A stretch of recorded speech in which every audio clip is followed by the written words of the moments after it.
Hey, we are live, Jimmy D and the Wolf.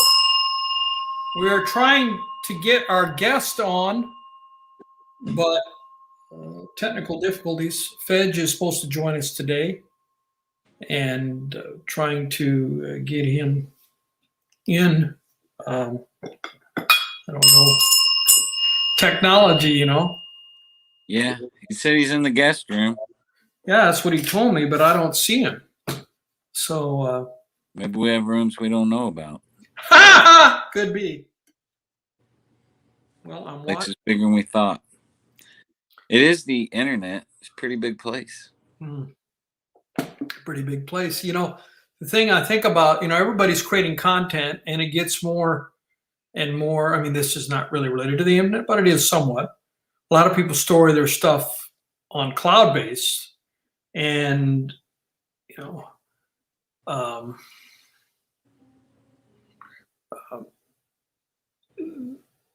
more content is being created every day, and it's getting to be higher resolution. You got 4K and 5K, higher resolution, which means more. Each file is bigger, and people are taking photos and doing videos and storing them online on cloud-based, and so exponentially, I think the demand for cloud storage is exploding. I haven't seen any articles on this, but I just know that that's got to be the case. I know it's exploding for me. I mean, since I started putting stuff on YouTube, the amount of files that I have. Oh, there he is. I see him. Awesome. Hey. Ffej! I got to switch phones. I was sitting in the guest room, I think, from the last podcast. It looks like. Oh. Did I send you? I may have sent you the wrong one, buddy.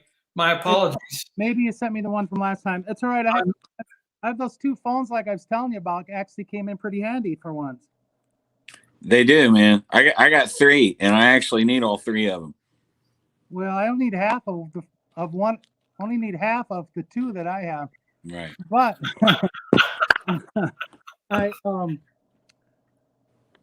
not too long ago, maybe a few months ago, one of my daughters went off of my plan. Oh, Joanna, when she got married. So I guess it's a little longer. Sorry, I got to get this new phone set up. It's a little shorter. So she, this ought to work good. She went off the plan, and I had this grandfathered plan. And so when I went down to 3 phones, it got more expensive than 4 phones. It's like 4 phones for $10 a line and 3 phones for $20 a line or something. So I got the phone for like $1.08 extra a month. $16 it would have been, but ended up $1 more. So actually kind of helped out tonight. So that makes me feel good. Well, yeah, good. I mean, the technology, everything is changing. Everybody, for example, I use Quicken and QuickBooks. Well, QuickBooks for my business when I had my snack food business, which I closed down at the end of 2014. And back then you would buy the program and you would have it on your computer. And the only time you'd have to upgrade maybe is if you wanted new features or whatever, or maybe you got a newer computer and the old version didn't match with the new operating system. Now you can't even get that. It's all subscription based. And, so in 6 years, now we're in 2021. I mean, how so much has gone towards subscription based. And now also I was reading an article today that the UK or the European Union is passing a law that says that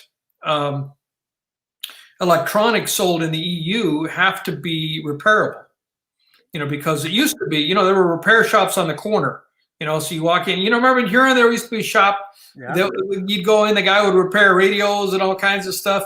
Hola! Someone is here from Portugal. I think that's called A&M Radio and Repair something. Was it? That might have been on the end of Dakota down by Randall's. Could have been. Yeah, there was a couple of them. Yeah, for sure. And now they've changed it so much that they even have schematics. You can't buy the parts. And now I read an article where they're even gluing in the parts where you have to destroy the device to get even the battery out. Remember, I think the laptop that we're using has a replaceable battery, or maybe it's the first one without a battery that can take out. Remember, the white one you could take the Apple battery out, and then they changed it where you couldn't. Now you literally can't change the battery. You have to destroy the phone to get the battery out. And so the UK is very wasteful, and the UK is trying to change that with regulations. If you're going to sell in the EU, not the UK, they're not in the EU anymore. Brexit. The EU is saying that they have to change that up. So that would be a big change because nobody's going to make a separate model for the EU versus the rest of the world, probably. So that could radically change things. What do you guys think of that? Yeah, I don't even know how to work on anything anymore, so I'm completely out of the loop with technology. I don't even know where the battery is on my phone. Yeah, If it breaks, I got Verizon store. It's planned obsolescence anymore. Yeah. Sure. What do you think? They want you marching in there to get a new phone. Is what they Of course. want. Not a battery, probably. I want to put this on screen. We have somebody from Portugal on here. Ruiz Ada. I'm probably pronouncing it correctly. We have international viewership. Can you guys see that? Cool. Nice. Shows up on the deal. Thank you. Hope you're enjoying our podcast. So, well, what's new, Ffej? You haven't been on in maybe a month or two. What's going on in your world? Where are you living today? I know you're between South Dakota, Minnesota, Florida. You're gallivanting around. Yeah, I do gallivant quite a little bit, mostly Rochester to Aberdeen these days. If I'm breathing, there's always something going on in my life. So, Right on. Something a little bit strange happened the last couple of days. So I taped American Idol Sunday night, and I watched it Monday. And so the little backdrop to this story is like I'm kind of been working on trying to be a little more self-aware, and about as far as I think I like to think I'm self-aware, but I'm probably not that much. Like, probably people's perceptions of me are probably way different than my perception of myself as I mosey on my way through life. So I'd like over time to get those to match a little more. And about as far as I've gotten, I think, is that I come to realize I have a lot of blind spots. So I don't know if that's even progress, but I suppose understanding that I have them is a little bit of progress. So I was watching Idol, and it was I don't know if you guys have seen this last American Idol edition, but it was pretty touching, pretty moving stories in there, which they sometimes can be, but I think they might have lumped a few of them together. I'm not sure, but so I got done, and I was just thinking, man, I think I cry too much. Like, I think stuff makes me cry too easy. And I do know there's times looking back over my life where that's been more of a hindrance than a help. That kind of soft, kind of emotional type part of me, aspect to me. So I was just like recovering from Idol. So I texted a friend and I said to her, I think I cried too easy. And she said, no, you don't. It's okay. It's all right. Like, so I feel like my glasses are crooked, but maybe it's just my head. And, so what was the story in one paragraph? Oh, just some mother-daughter stories, 3 or 4 of them. Just touching, coming a long way, went through some hard stuff.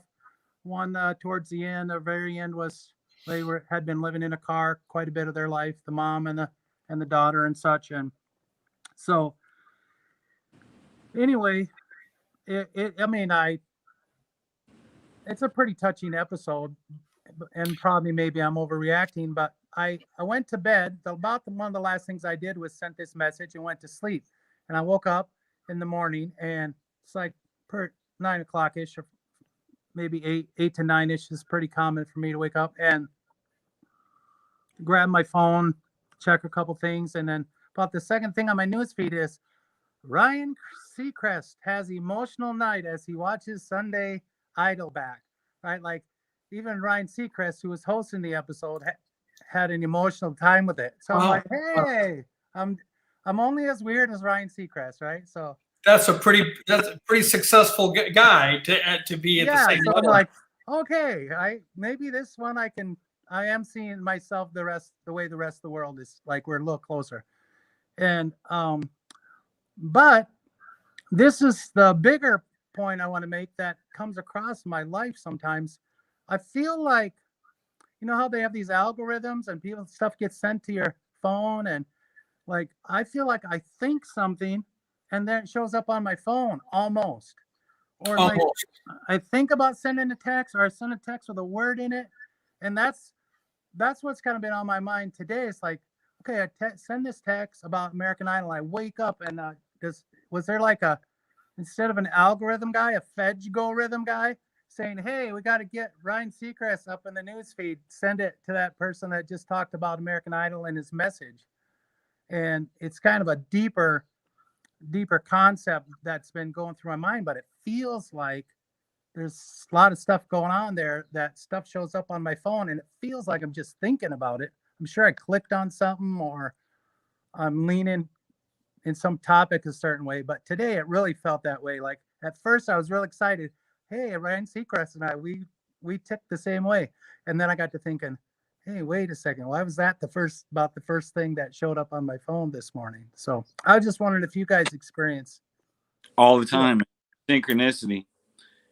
I do it. Happens almost daily anymore, man, to where you like think about somebody, and sometimes it can be somebody I haven't heard from for a long time, and I think about the person, bam, they call. You know, I believe firmly that everything exists twice. It exists first in our mind, you know, and then it exists in our reality.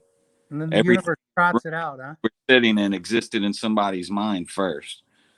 And so I know exactly what you're saying, man, of like you have, and when it freaks me out is when it's almost simultaneous, of like when you can't tell what was first, if it was the thought or the event. You kind of spun around that way. Well, my take is that the two of you are talking about slightly different things. I think Ffej is talking about the almost omniscience of the internet and how they track everything we do. Right. You're talking about, Jimmy. Yes, that does happen. You think something, you have nothing to. You think about somebody, you didn't take any action. But what I think Jeff is talking about is they are very highly sophisticated. The algorithm. The algorithm, but that's going to come to an end with Apple's things, with the new 14 iOS. That allows people to opt in to not share their data. You've read articles about that. You guys are familiar with that? I'd buy less gear. Yeah, the new operating system, the updated iOS operating system, I don't know if it's out yet or if it's almost out, but it's coming out. And there'll be an option in there where you can say, I don't want to share my private information. And Facebook supposedly is going crazy because their entire revenue stream comes from targeted advertising. And they're already sending messages, because I do advertise my music on Facebook. And they're already sending a bunch of messages. Your ads are not going to perform as well because of the iOS 14 update. So it's going to radically change the business model. Now, Android hasn't done that yet that I'm aware of, and they may follow suit. But and Apple is I think still a minority of the phones, but they're definitely a major player. Yeah. So it'll put a huge dent in it anyway. For if 40% of the people, I'm pulling a number out of the air, 40% I'm approximating. Are you figuring Apple's doing that so to try to pull some people to them that aren't so interested in having all their data shared? Well, on the face of it, they're trying to say we're the privacy people. Okay, yeah. That they're doing competitive advantage. But it is a business, and like Mac's partner always used to say, that it's always about the money. Yeah. No, that was his saying. You'd be surprised how many times during the day that phrase fits. Just going through your day, he would use that phrase half a dozen times a day, and it would fit every time he used it. It's all about the money, Tim. It's all Hey, about Tim, I'm excited that you made a distinction between what Jimmy was saying and I was saying, because I think I've got one that fits Jimmy that just happened an hour or two before I came here to do this.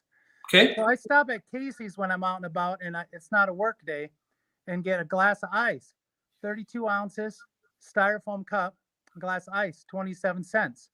If they're real busy, they just wave me on.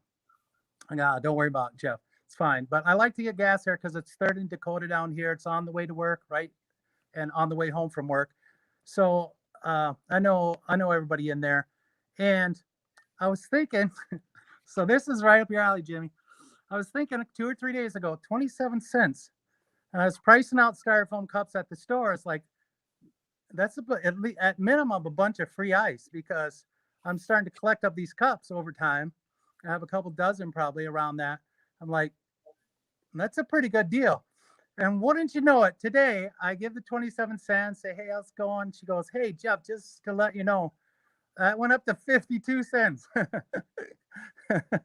Wow. Wow. And it's like they read my mind. I should not have been thinking of it. Right. Should have I left. drove by, and Casey's people are like, hey, that guy's been buying a lot of ice for 27 cents. Let's see I wonder if we get 52 out of him. This is what it feels like, I'm saying. Sure. And so I got another quarter. She said, we'll start next time. I said, no, I gotta stay with the times. But anyway, that's probably closer to that type of a one where I didn't text anybody about how good a deal I was getting at That's a big ice. Go ahead, Jimmy. Yeah. That's a massive price hike. That's like 100%. Yeah. Yeah, I know. But I think I'm ahead of the curve. And those cups I like them. I can use them around here, and there'll be cockroaches and those cups left when everything's all said and done. Right. After the nuclear fallout. Yeah. So that's a little bit of what's been going on with me the last couple days. Nothing. My aunt turned 100. That's been a little bit new. 100, yeah. Last month in January, and she's since gone into hospice. So I was down there for a few days helping out, getting that situation. Where does she live? In Huron. Okay. Yeah, she lives with my mom. They're the 2 survivors of 7 siblings. My mom's 87. So what order was she in? My aunt number 3, my mom the youngest. Of how many? 7. Okay. So my mom was the youngest, and she graduated early at 17. She was born in 33, I think, and then moved to California to live with my aunt.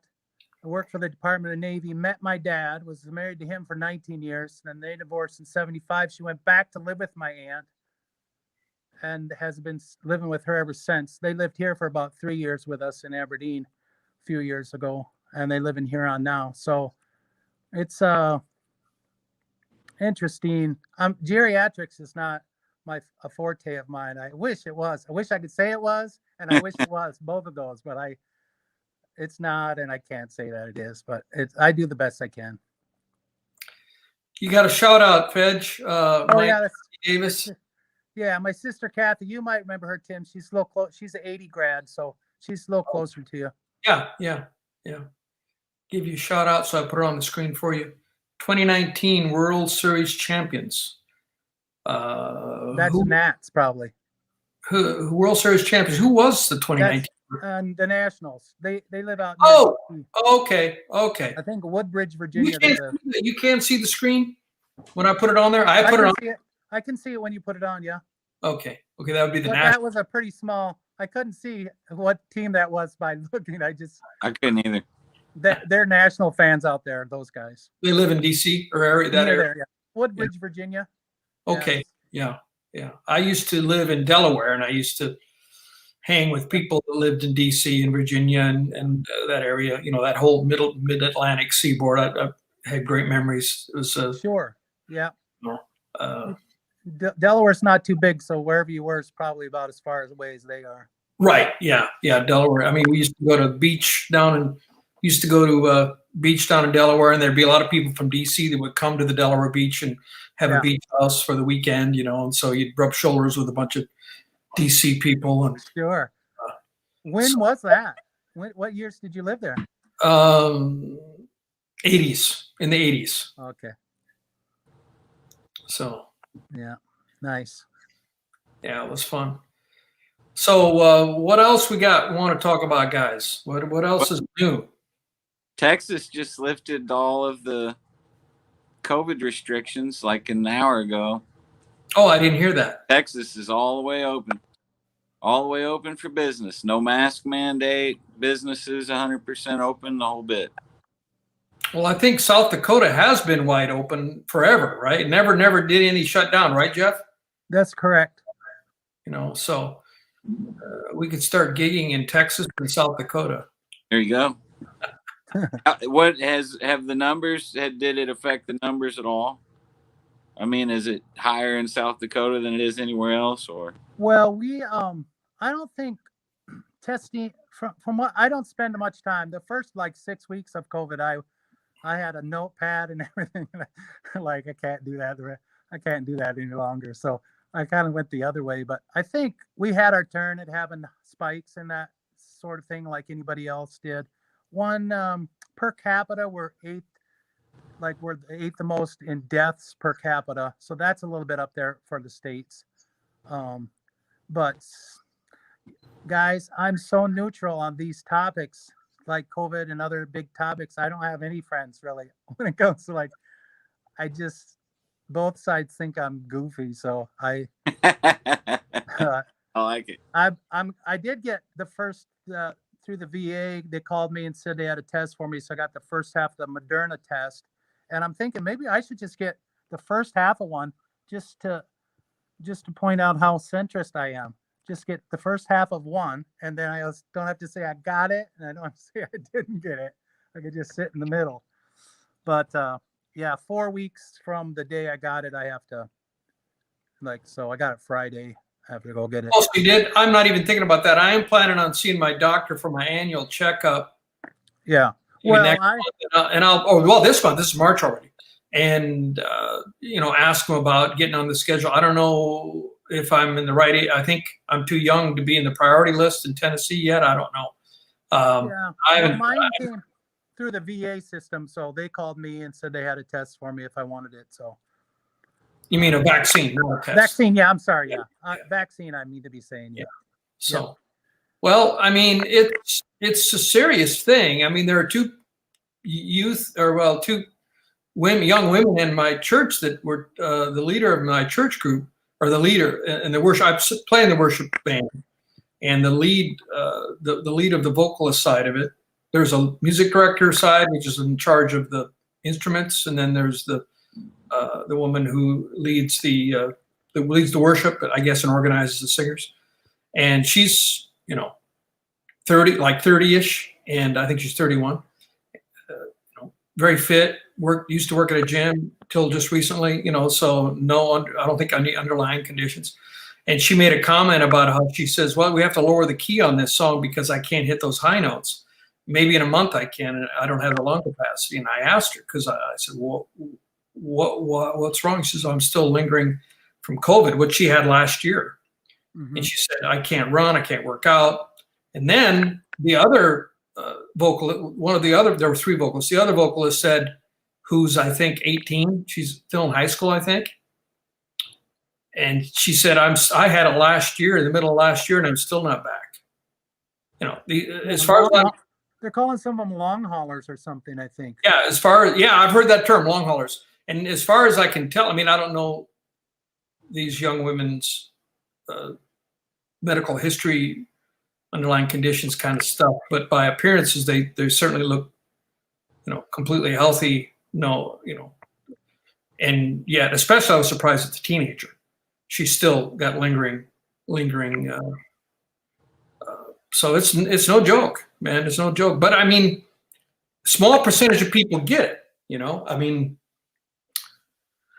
Yeah, I was so right up the middle. Like you can't shut the world down, and it's a real thing. I'm just right there. Like it's. Well, I'm tired of not. I mean, I'd like to go to movies. I miss that. Like to go to Franklin. There's a dine-in. I mean, it's expensive, but to have them bring your food, and it's pretty decent food, Yeah. while you're sitting there watching the movie, full recliner. Uh, Pretty cool. You know, yeah. dine in. They call it the Thoroughbred 20, but only I think like 10 of the theaters are dine in, and some of them aren't. Some of them are, some aren't. My nephew got me into that. My younger nephew, Daniel, he loves to go there. He loved to go there when he was living with me. And I would go with him, a lot of times. I miss that. I do. I miss going to see, dine-in movie experience. I miss concerts, man. Yeah, I was going to say, I miss concerts too. More than anything.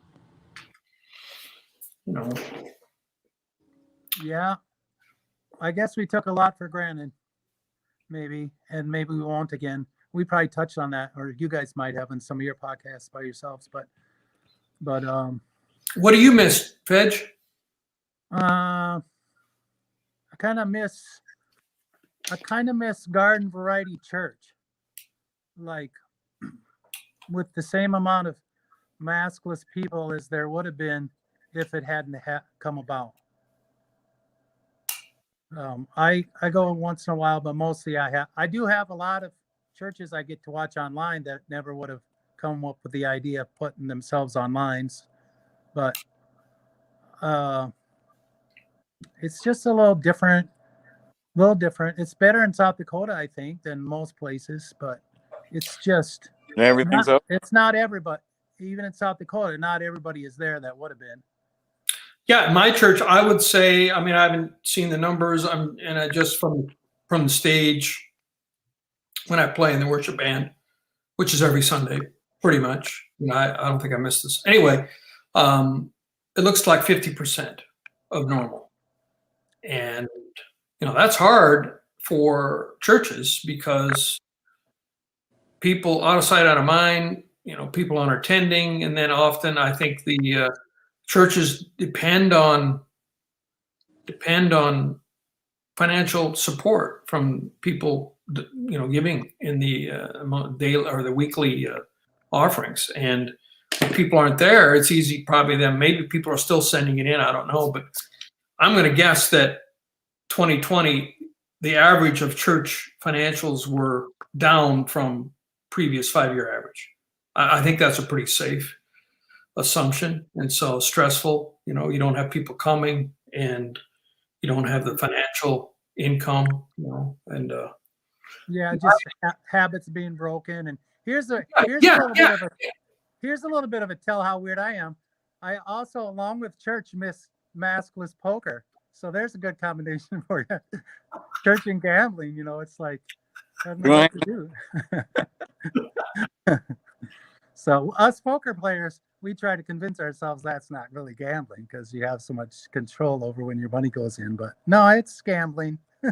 Yeah. So, yeah. But that I did take a trip shortly after I was out to Las Vegas just for 2 or 3 days with a couple of friends of mine, my boss and another friend of ours. And it was kind of weird. It was fine. I had got to overlook the fountains there. We stayed at Planet Hollywood, and I just played cards there in the lobby. But it was. Oh yeah, that was there used to be really cheap flights from Sioux Falls out there. Are they still have those? Same thing with the Legion. We just flew out of Fargo, but same thing. It's like $59 or something, or $79. Yeah, it wasn't much. I think it was like in the low 300s for the room and the airfare for 3 days, three nights in the motel. So yeah, so that was plenty good, and it was good to get out the 2-state region that I've been hanging out in for a long time. That was fun, but it was just different over there too. Not as creepy as some of those YouTube videos or GoPro. I think it might be a guy driving around on his bike but when all of Vegas was closed down, like the first month that it was closed down, and he just ride the streets on his bike, and he got a lot of views. It was just creepy. And they had to, I think it's on either Aria or Bellagio or some right around there. I think they're very close, right across the street from each other. But in that area, they had to weld hunks of metal onto the doors because they didn't have locks because they never planned to ever. Wow. Isn't that something? Yeah. It never locked it. Yeah. So it wasn't that bad, but it was a lot of restaurants with 80% of their tables piled up in the corner, kind of stuff like that. Yeah, I think restaurants were hit the hard. Restaurants and bars, music venues. Yeah. Hey, different subject, but one thing came across in the last week was I came across a story of a guy that was wrongfully convicted in 1986, even spent just about 30 years in jail out of Alabama. Anthony Ray Hinton. I guess he has a book out. It's on Oprah's read list.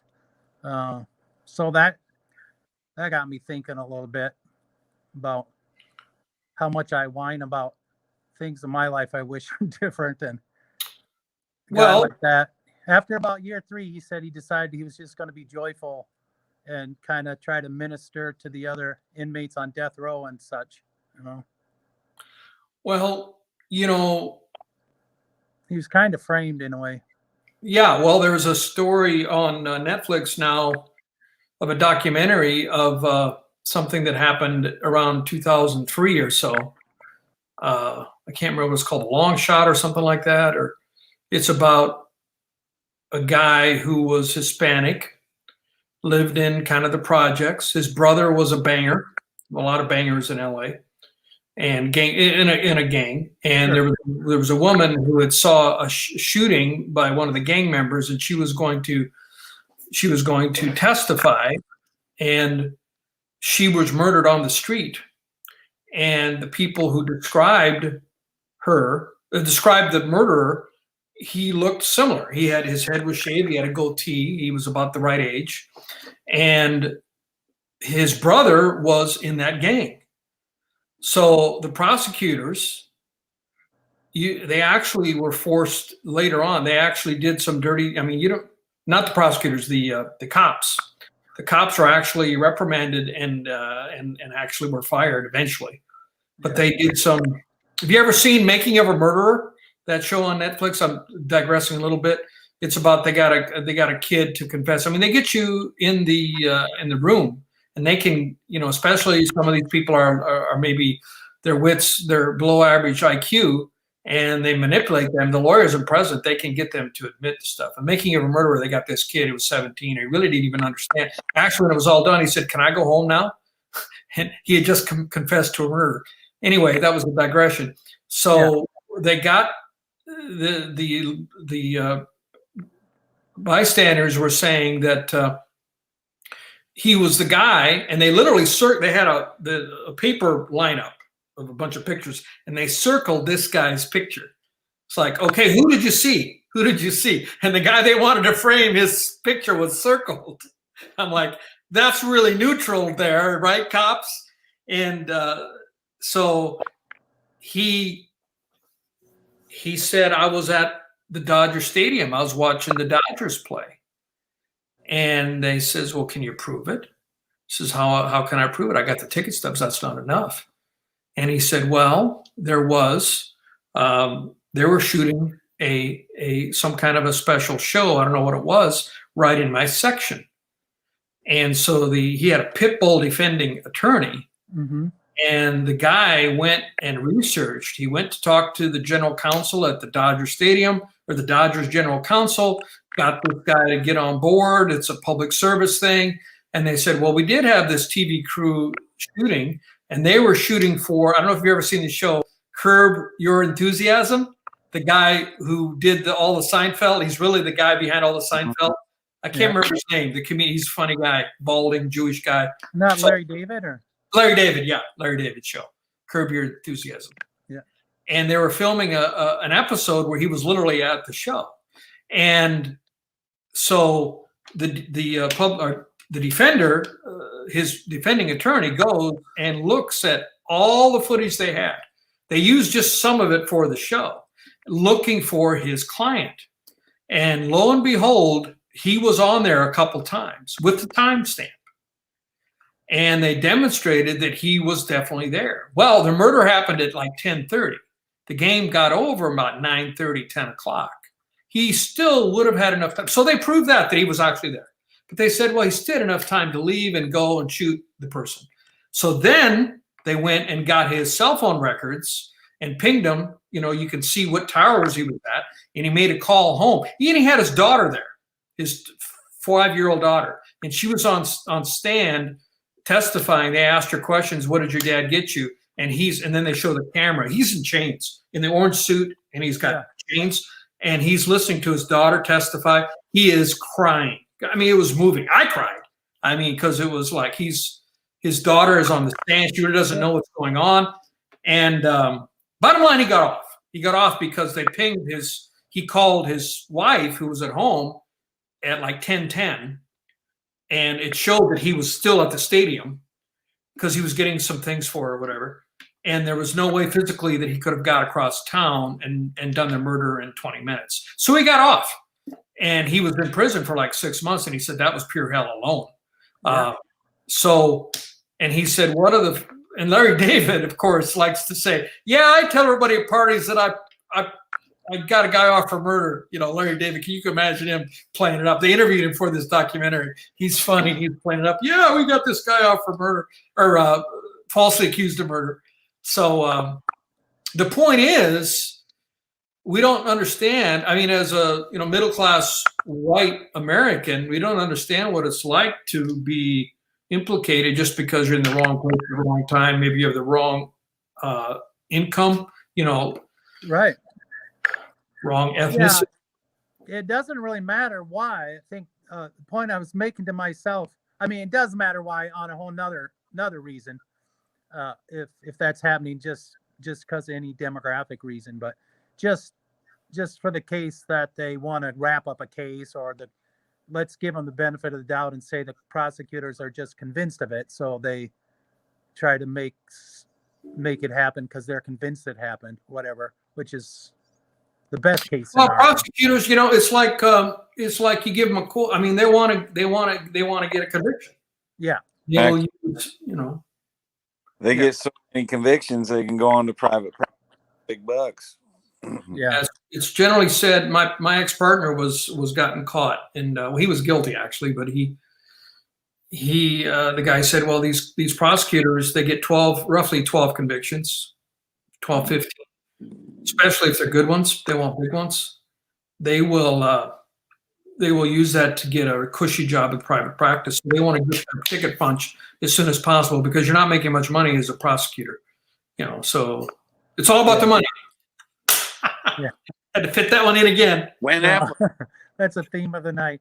Anyway, it came across my mind. I don't think I do it makes me really try to feel like being a little bit less of a whiner about my own life, really, when I hear stuff like that, and how cool of a guy that is now, that he comes out now and things he's doing, and just how he got himself.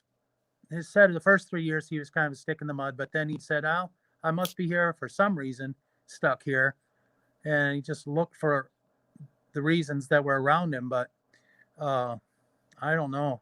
But he did finally get out. He got exonerated, probably. Yeah, 2015 he did. Yeah. There's a series on Netflix of these people being exonerated. I mean, rape kits where they didn't have the DNA testing, and apparently they can still test it. I mean, I know how far back it goes. But there's a whole bunch of people being exonerated because they've gone back and done DNA testing that they didn't have the technology to do it when they were convicted. I think in the last 2 decades or 3, there's been 152 from death row that have been exonerated off of death row. Yeah, it really makes you wonder about our judicial system. It's stacked against, if you're lower income, it's stacked against you. On the other side, there was a one I just watched. It's about, because I love art, especially classical art. Like Van Gogh's my favorite guy. And there was a show that is on Netflix now. I don't remember what it's called, but it's about the biggest art scam in the history of the U.S. anyway. And it happened. It was recent. I kind of remember when it was in the news.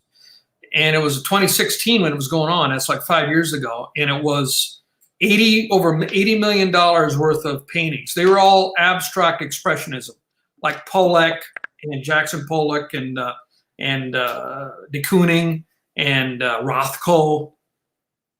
Not a style of painting I care for, but have you ever seen Pollock's? It looks like he just threw paint at the canvas. Not to demean the paintings, but these paintings, when they dug into it, and it was a Chinese math, a guy living on Long Island, he was of Chinese descent. He was a math professor, and his hobby was making copies of paintings, his hobby. And the people got into that, and it actually was not a very good scam. He used current paints when they really got deep into it and they analyzed it, and the paints that he was using weren't even available to be error correct. So it really wasn't very good frauds. But over $80 million for these fake paintings. The bottom line, the woman who sold it all didn't even get prosecuted, and the woman, she had a dealership. It was actually Arm & Hammer. If you've heard of Arm & Hammer, big successful industrialist. He also had a record company. It was his company. They'd been in business. I think it was called Kooning. They've been in business since before the Civil War. 160 years they've been in business. They closed now because of this scandal. It was that company, and it was Arm & Hammer's son who was the principal of it, and then this dealer, I don't remember her name. Nobody went to prison except for the woman who was selling them, who got off for time served. So she was only in prison during the time of the trial. Once the trial was over, they let her out. Now that's white collar crime. Now, if that was lower income, they'd be in prison for the rest of their lives. $80 million crime. That's pretty significant. Yeah. And there were private lawsuits that were settled out of court. 10 private lawsuits that were apparently settled out of court because Arm & Hammer's son had the money, but we don't know what they were settled for. But the amount, millions of dollars. I'm sure the people that bought the fake paintings and were angry about it got all their money back plus the damages to make it go away. So that's a difference. If you have money in our criminal justice system, you can do pretty well. But if you're poor, and God help you if you get caught in the jaws, of the legal system. So it's unfortunate. Tim, I was going to ask you about this fake organic product deal. Have you heard that? Or here, I'm going to show another one here. Michael Stucker is on. What's up, Stucker? So thank you for joining us, Michael. So what'd you say, Ffej? Fake organic? Well, somebody got some commodities and got them stamped in North Dakota about being organic. Have you heard that, Tim? Organic? No, I haven't. You'll have to look into that. It's millions of dollars too that the guys got for selling stuff with organic label, and they routed it through North Dakota or something, like a lot of product. And so what kinds of products? What kind of food products was it? I think like commodities, like crops and stuff. Like wheat corn, and that kind of stuff. Yeah, I was in that world. I had organic. Yeah, I know. And the couple weeks ago at Cards in Town here that I play on Wednesday nights, they were talking about it. There's a lot of farmers there that I play with in that particular game, and they were chatting it up, and I was like, so it's kind of ingenious. They got connections, and they got somebody in the Department of Agriculture was documenting stuff for these people and then selling the same exact thing to people with a way higher price tag. So the person in the North Dakota Department of Ag was in on it, is what you're saying? Somebody that worked there. Yeah, somebody who worked for the North Dakota Department of Ag. Or the section of department. Somebody in the government was helping out, I guess, according to these guys. I'd heard it on the news, and they kind of elaborated on it, but I didn't understand too much of it, and I thought I'd ask you, but you haven't heard of it, so probably have to do some research on it. But you'll be intrigued with it. It's the same thing with the paint, only they used regular commodity crops and ran it through and sold them out the other side as organic. And I was like, wow, how are the people that ate that stuff doing? Like that thought it was organic. Man, you could make money doing that because organic was typically 3 times the cost. I know, and then the damages are all in the mind almost, because I mean, you remember like George on Seinfeld said, if you believe it, then it's not a lie. So if you thought it was organic when you ate it, then it's probably is organic. Oh, we're gonna have a lot of haters now. Organic believers. No, No, I'm all for it because the process to make it organic is quite exclusive. That's the point of the whole thing. So I'm not bashing that at all. I'm just saying it's a pretty crafty idea, in that who is the person that's going to come looking for you? The person that bought a couple pounds of the product on the shelf is not going to hunt you down. It's going to have to be somebody must have stumbled on it in the government track and brought it to light. But it's kind of like the painting people. Those people are a lot more likely to figure out they got hoaxed than the people that are eating something that's supposed to have been organic. And yeah, because the evidence is gone. You've eaten it, you know? Yeah, that's all I'm saying. Whereas the painting, I mean, you can analyze it and say, hey, the paint used in this wasn't developed in 1970 and Pollock died in 1959 in a car crash. So there's no way that's the real Pollock. Yeah. And there were so many warning flags on that one.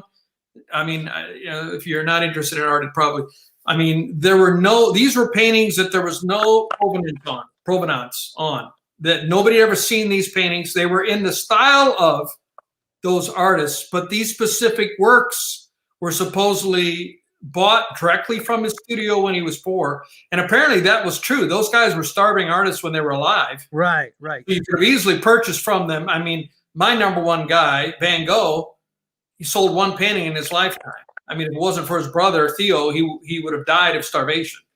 So that's very workable. And then this person bought it and it was kept in a private, the story was that it was kept in a private collection and nobody had ever heard of it. And all of a sudden now it resurfaces 70 years later, 60 years later. And so, that was one of the big red flags.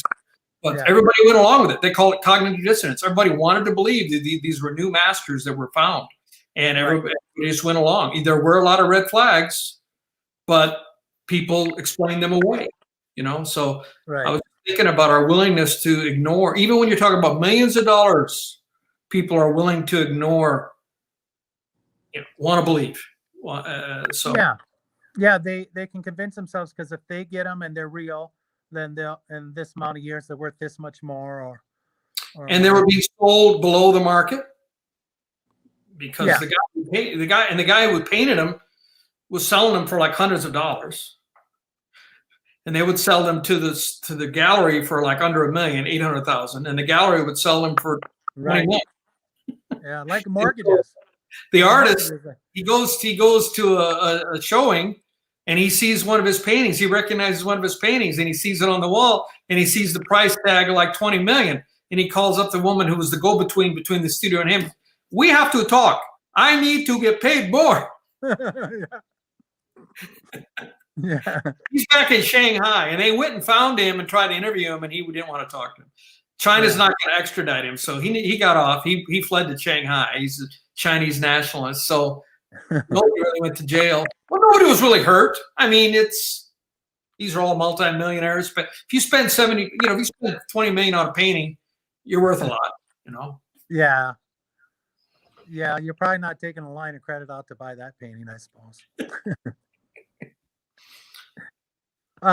Let's see. Oh, I know one thing I was going to mention. Chris Paul, he wins everywhere he goes. Do you ever notice that? Like, I didn't notice it, but I heard him talking about it the last few weeks. He's in Phoenix now. They're 22-11. Well, that Devin Booker guy is something else. And then they have they got some good players there. Well, even last year they stripped everybody away from OKC. They still won. They had Chris Paul. I think it was Chris Paul. He went back to OKC. Everywhere he goes now, they don't win. They haven't won championships and stuff, but they were good in Houston. They're good in it's not San Diego Clippers. That's dating me. Los Angeles Clippers. What is it? The 70s, early 80s? Well, at least I didn't say the Buffalo Braves. That's what the Clippers used to be. Well, the Check. East is a mess. I mean, there's so many teams blocked. The Celtics are in there, and a bunch of other teams blocked in the middle. There, the Celtics, I think, 6th in the league. How are the Pacers doing? I think the Pacers Not well. They're not very good. Miami's gelling up again. Jimmy Butler's back, and they're playing back like a regular team. Nets are gelling. They're going to be real good. The Nets are playing really good basketball pretty quickly. And the Bucks, the Nets, and the Sixers are going to be the top three. They're going to all three going to be awesome. Going to be amazing. There's a lot of good teams, but that's good because the Timberwolves, I think, the worst record in the league now. Something like that, 7-28, 7-29, or something. But is the big guy still there? Towns, with the hyphenated last name? Yeah. He's gone? No, he's there still. Still there. But he's is he going to be there his entire career? Wow. Well, he doesn't run with very good posture. He's kind of lazy, if you ask me. Like Well, Butler hated him. Butler was there and just hated him. Thought no effort. He's a big. But I remember seeing once I went to see a Timberwolves game, and because nobody goes, I got a seat on the middle. I was going to say 50-yard line, but right at midpoint, like two rows in. Yeah. And I remember my takeaway was how small they made that court look. I mean, those big men out there in that tiny little court, especially Towns. Yeah, such a big man. A big guy, yeah. And I was like, when you're only that close, these guys, I mean, they make it seem like they're playing on a court about as big as this book, Yeah. They make it so tiny, take off of the midcourt at the free throw line, and big kids, big people, for sure. Jimmy, you got any closing words of wisdom before we close it out? Well, just take care of each other. That's the best thing I know to say. Those are great closing words. How's everything in Indiana? Things are great, man. Is it? Do you guys get to eat there and stuff, or out in the town, or? Dude, it's beautiful here right now. It was 50 degrees today, and it was sunny. Beautiful. Yeah, I see on my on the flex there, got up to 63 this afternoon when I was out messing around. So that felt really nice. I don't know how long it'll last. Balmy. Huh? Balmy. Yeah, I felt balmy. Yeah, for sure. Yeah, for sure. But I mean, do you have restaurants? Do you get to go eat in restaurants and stuff like that? Yeah, we're at like 80% capacity. Oh, that's pretty good. Yeah. Yeah. That's pretty nice. It's a red state. So they've tried to they've kind of bucked it as much as possible. Yeah. Yeah. I don't know.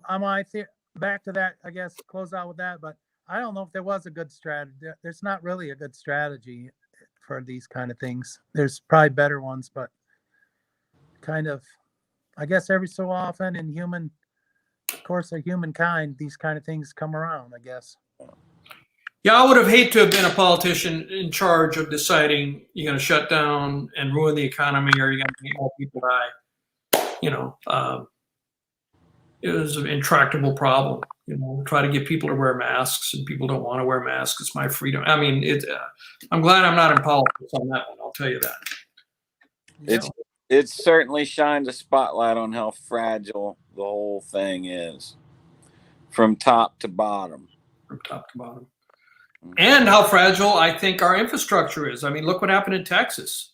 We don't really, and that could happen. I'm literally considering I was always thinking about getting a generator that was powered to natural gas, because I live in a development. I don't think I could put a big propane tank in my backyard. I know the HOA would not approve that. So you have to rely on natural gas. Well, the power goes out, that natural gas isn't going to come. So now I'm seriously considering getting solar, and then Elon Musk is marketing his batteries for his cars to go as a backup. I don't know how many days use. Like if you could have a battery backup that kept charged from when it was, always kept upcharged, and then if you could have a week, you shut down things you don't need, and you had a week's worth of supply, and then the solar would replenish it. Have a solar. I mean, I'm seriously thinking about getting that because in the 3 years I've been here, there have been 3 multi-day outages, and it's only going to get more, I believe. Yeah, I'm a little bit cloudy on that whole Texas thing, that ERCON or whatever they call that. Did they just kind of go self-contained, Texas as a state? Well, based on what I read, I mean, and probably don't have time to go into it, but based on what I read is they did not force to, in a paragraph summary, Texas went all about number one goal, cheapest electrical. So they did not force any suppliers to have backups, to winterize any costs that did not relate to developing power that could be sold. You did not have to do. Let the free market dictate. And so people didn't take precautions, and everything just got overwhelmed, and pipes froze, and because there was no backup sources required, like every other state, or almost every other state, is more about continuity of supply than cheapest power. And so Texas, all about, they're kind of Wild West there. They're wide open markets, just let the market decide. And apparently the power is very cheap, but there was no regulation requiring power suppliers to have backup. Sorry? Like no worst case scenario stuff, or yeah. Just letting the free market take it, and apparently they were warned about this, but nobody paid any attention, because if it's a free market and everybody's trying to make the most money and produce the most and get the most money, nobody's going to spend money that is not required by regulation. So now I think they're relooking at that. We learn from our mistakes, hopefully. Sure. Even up in Huron, I was up there. They had rolling blackouts just a couple of days for an hour and a half, I think, at my mom and my aunt's house. So I didn't know until the first one hit. Then I started kind of trying to do some research why it might be happening. And then I learned about what I'm telling you I know now, which isn't a lot, but enough to know that the electricity was going to go back on. They were just picking times a day in parts of towns, different parts of different towns, to save a little bit. So that's what kind of got me more interested than I might have been. But then once I did that, I quickly found out how big of a deal it was for those that are down there. Still is so it's 5 degrees in Houston and your pipes are breaking and you don't have electricity in the city of Houston, Texas. That's pretty serious. Yeah. That's no fun. Well, we've we're about almost 20 minutes over our average, so maybe we should call it.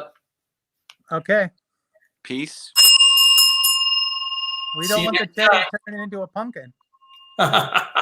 See you guys later. Bye, Tim. Bye, Jimmy. See you, buddy.